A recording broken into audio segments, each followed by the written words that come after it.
Hi friends, June 2 ನಿನ್ನೆಯ ಸಂಚಿಕೆಯಲ್ಲಿ ಎಂದಿನಂತೆ ಸೌಂದರ್ಯ ಗಡಿಬಿಡಿಲಿ ನಡೆದುಕೊಂಡು ಬರ್ತಾ ಇರ್ತಾಳೆ. ಅದನ್ನು ನೋಡಿದ ಚಿರು, ನೀವೀಗ ಪ್ರೆಗ್ನೆಂಟ್ ಅದಕ್ಕೆ ನಿಧಾನವಾಗಿ ಬರಬೇಕು, ಅದೇ ರೀತಿ ನೀವು ಹುಷಾರಾಗಿರಬೇಕು ಎಂದು ಪ್ರೀತಿ ಕಾಳಜಿಯನ್ನು ತೋರಿಸುತ್ತಾನೆ. ಒಂದು ಕಡೆ ಗುರು ತಲೆನೋವು ಅಂತ ಹೇಳಿ ಕೂತಿರ್ತಾನೆ. ಸೌಂದರ್ಯ ಅವನಿಗೆ ಹೆಡ್ ಮಸಾಜ್ ಮಾಡಲು ಬರ್ತಾಳೆ. ಆಗ ಗುರು, ಈಗ ನೀನು ಇದನ್ನೆಲ್ಲ ಮಾಡೋ ಹಾಗಿಲ್ಲ, ನೀನು ಈಗ ಕನ್ಸೀವ್ ಆಗಿದ್ಯಾ, ನೀನು ತುಂಬ ಹುಷಾರಾಗಿರಬೇಕು ಸೌಂದರ್ಯ ಅಂತ ಹೇಳ್ತಾನೆ. ಹಾಗೆ ಸೌಂದರ್ಯ ಯೋಚನೆ ಮಾಡ್ತಾ ಇದ್ದಾಳೆ, ಇವರು ಮಗು ಇಲ್ಲದೆ ಇಷ್ಟೊಂದೆಲ್ಲ ಆಸೆಯನ್ನು ಇಟ್ಕೊಂಡಿದ್ದಾರಲ್ಲ, ಇನ್ನು ನನಗೆ ಮಗು ಇಲ್ಲ ಅಂತ ಗೊತ್ತಾದರೆ ಮುಂದೇನು, ಇದಕ್ಕೆ ಏನಾದರೂ ಒಂದು ತೆರೆಯನ್ನು ಎಳಿಲೇಬೇಕು ಅಂತ ಹೇಳಿ ಯೋಚನೆ ಮಾಡ್ತಾ ಇದ್ದಾಳೆ. ಇನ್ನೊಂದು ಕಡೆ ನರಸಿಂಹ ಡ್ರಗ್ಸ್ ಇನ್ವೆಸ್ಟಿಗೇಷನಿಗೋಸ್ಕರ ಬರ್ತಾ ಇದ್ದಾನೆ. ಸಾಕ್ಷಿ ಸಮೇತವಾಗಿ ಅವರನ್ನೆಲ್ಲ ಹಿಡಿದು ಕರೆದುಕೊಂಡು ಹೋಗ್ತಾನೆ.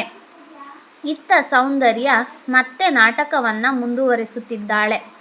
ಮೇಲಿನಿಂದ ನಡೆದುಕೊಂಡು ಬಂದು ಬಿದ್ದ ರೀತಿ ಮನೆಯವರನ್ನೆಲ್ಲ ನಂಬಿಸುತ್ತಾಳೆ.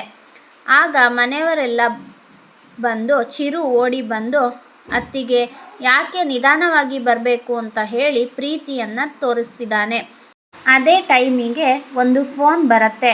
ಅದನ್ನು ಚಿರು ನೋಡಿ ನರ್ಸ್ ಫೋನು ಅಂತ ಹೇಳ್ತಾನೆ. ಆಗ ಸೌಂದರ್ಯ, ಹೌದು ಚಿರು, ನಾನೇ ನರ್ಸ್ಗೆ ಫೋನ್ ಮಾಡಿದ್ದೆ, ಮನೆಗೆ ಬರಲು ಹೇಳಿದ್ದೀನಿ ಅಂತ ಹೇಳ್ತಾಳೆ.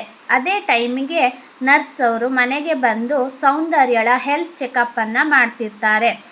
BP ಸ್ವಲ್ಪ ಕಡಿಮೆ ಇದೆ, ಮತ್ತೆಲ್ಲವೂ ನಾರ್ಮಲ್ ಇದೆ, ಆದರೆ ನೀವು ತುಂಬಾ ಹುಷಾರಾಗಿರಬೇಕಾಗತ್ತೆ, ಕೋಪವನ್ನು ಮಾಡ್ಕೋಬಾರ್ದು, ಹಾಗೆ ಒಂದು ಸರ್ತಿ ಹಾಸ್ಪಿಟಲ್ಗೆ ಬಂದು ತೋರಿಸಿ ಹೋಗಿ ಅಂತ ಹೇಳಿ ನರ್ಸ್ ಸಲಹೆ ಕೊಟ್ಟು ಹೋಗ್ತಾ ಇದ್ದಾರೆ. ನಂತರ ಇಲ್ಲಿ ದೀಪ ಅನ್ಕೋತಾ ಇದ್ದಾಳೆ, ಇಬ್ಬರು ಸೇರಿ ಚೆನ್ನಾಗಿಯೇ ನಾಟಕವನ್ನು ಆಡ್ತಾ ಇದ್ದಾರೆ ಅಂತ ಹೇಳಿ ಯೋಚನೆಯನ್ನು ಮಾಡ್ತಾ ಇದ್ದಾಳೆ. ಈ ಕಡೆ ವತ್ಸಲಾಗೆ ಒಂದು ಕಾಲ್ ಬರ್ತಾ ಇದೆ ಗಂಡನಿಂದ. ಅವರು ಫೋನ್ ಮಾಡಿ ಬೇಗ TV ನೋಡು ವತ್ಸಲ ಅಂತ ಹೇಳ್ತಾ ಇದ್ದಾರೆ. ಆಗ TVಯನ್ನು ನೋಡಿದಾಗ ನರಸಿಂಹ ಡ್ರಗ್ಸ್ ಕೇಸನ್ನು ಹಿಡಿದು ಅದರ ಸುದ್ದಿಯನ್ನು ಹಾಕಿರ್ತಾರೆ. ಅದನ್ನು ನೋಡಿ ಮನೆಯವರಿಗೆಲ್ಲ ತುಂಬಾ ಖುಷಿಯಾಗುತ್ತದೆ.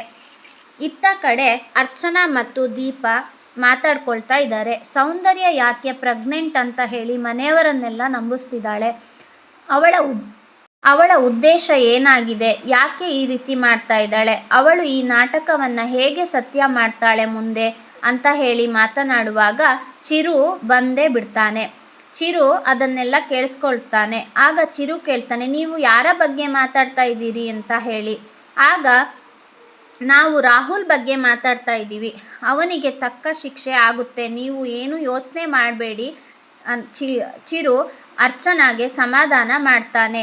ನೀನು ನಿನ್ನ ಕೆಲಸದಲ್ಲಿ ನಿನಗೆ ಏನು ಮಾಡಬೇಕು ಅಂತ ಅನಿಸುತ್ತೋ ಆ ಕೆಲಸವನ್ನು ಮಾಡು, ನೀನು ಅವನ ಬಗ್ಗೆ ಯೋಚನೆ ಮಾಡಬೇಡ, ನಾನು ಕೂಡ ದೀಪನಿಂದ ದೂರ ಆಗಿ ಇದೇ ರೀತಿ ಮಾಡ್ತಾ ಇದ್ದೀನಿ ಅಂತ ಹೇಳಿ ಅವನಿಗಾಗಿರುವಂತಹ ನೋವನ್ನು ಕೂಡ ಇಲ್ಲಿ ಹಂಚಿಕೊಳ್ತಾ ಇದ್ದಾನೆ. ಆಗ ಅರ್ಚನಾ, ಗುರು ಅಣ್ಣ ಎಲ್ಲಿ ಹೋದ್ರು, ಬೆಳಗ್ಗೆಯಿಂದ ಕಾಣ್ತಾ ಇಲ್ವಲ್ಲ ಅಂತ ಹೇಳಿ ಚಿರಾಗ್ಗೆ ಕೇಳ್ತಾ ಇದ್ದಾರೆ. ಚಿರು ಆಗ ಹೇಳ್ತಾ ಇದ್ದಾರೆ, ನಿನಗೆ ಗೊತ್ತಿಲ್ವಾ ಅರ್ಚನಾ, ಅತ್ತಿಗೆ ಈಗ ಪ್ರೆಗ್ನೆಂಟ್ ಆಗಿದ್ದಾರೆ, ಅವರು ಮುಂದೆ ಓಡಾಡಲು ಸಾಧ್ಯವಾಗೋದಿಲ್ಲ, ಅದಕ್ಕೆ ಅವರನ್ನು ನಾನೀಗ ಔಟಿಂಗ್ ಕಳಿಸಿದ್ದೀನಿ, ರೆಸಾರ್ಟ್ ಬುಕ್ ಮಾಡಿ ಅವರನ್ನು ಹೊರಗಡೆ ಕಳಿಸಿದ್ದೀನಿ ಅಂತ ಹೇಳಿ ಖುಷಿ ಪಡ್ತಾನೆ. ಆದರೆ ಅರ್ಚನಾ ಅಸಮಾಧಾನವನ್ನು ಹೊರಹಾಕ್ತಾಳೆ. ಆಗ ಚಿರು ಕೇಳ್ತಾನೆ, ಯಾಕೆ ನಿನಗೆ ಖುಷಿ ಇಲ್ವಾ ಅಂತ ಹೇಳಿ. ಅರ್ಚನಾ ಹಾಗೇನಿಲ್ಲ ಅಂತ ಹೇಳಿ ಅಸಮಾಧಾನವನ್ನು ಹೊರಹಾಕ್ತಾ ಇದ್ದಾಳೆ. ಹಾಗೆ ಅರ್ಚನಾ, ಚಿರು, ಅತ್ತಿಗೆನ ನೀನು ಬ್ಲೈಂಡ್ ಆಗಿ ನಂಬ್ತಾ ಇದೀಯಾ, ಅವ್ರ ಬಗ್ಗೆ ಏನೇ ಹೇಳಿದ್ರು ಕೂಡ ನೀನು ಕೇಳ್ತಾ ಇಲ್ಲ ಅಂತ ಹೇಳಿ ಹೇಳ್ತಾ ಇದ್ದಾಳೆ. ಆಗ ಚಿರು ಅವರು ಅಂಥದ್ದೇನು ಮಾಡಿದ್ದಾರೆ, ಅವರೇನಾದರೂ ಒಂದು ತಪ್ಪು ಮಾಡಿದ್ರು ನೀನು ತೋರಿಸು, ಪ್ರೂಫ್ ಕೊಡು, ನಾನಾಗ ನಂಬ್ತೀನಿ ಅಂತ ಹೇಳಿ ಚಿರು ಅರ್ಚನಾಗೆ ಹೇಳ್ತಾ ಇದ್ದಾನೆ.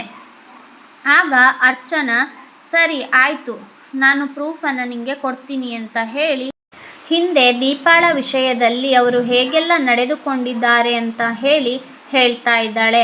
ಆಗ ಚಿರು, ಅತ್ತಿಗೆಗೆ ನಾವಿಬ್ಬರು ಮದುವೆ ಆಗಿದ್ದು ಇಷ್ಟ ಇರಲಿಲ್ಲ, ನಮ್ಮ ಪೇರ್ ಚೆನ್ನಾಗಿಲ್ಲ ಅಂತ ಹೇಳಿ ಅವರು ಸ್ವಲ್ಪ ಆ ರೀತಿ ನಡ್ಕೊಂಡಿದ್ರು ಅಷ್ಟೇ ಅಂತ ಹೇಳ್ತಾ ಇದ್ದಾನೆ.